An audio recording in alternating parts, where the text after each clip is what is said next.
στο κανάλι μας στο YouTube. Πάνε. Είναι μέθοδος. Ναι, πολύ. Είναι μέθοδος. Θέλω να μιλήσω με τον Λούκα. Θέλω να μάθω αν βρισκόμαστε στο χώρο του που πριν χρόνια, συγκεκριμένα το 1930, ήταν εδώ φάρμακο.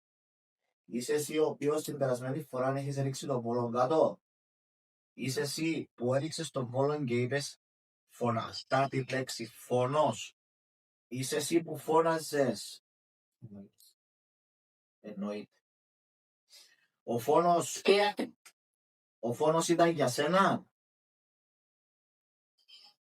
Σκιά. Η φωνή είναι σκιά. Ενές.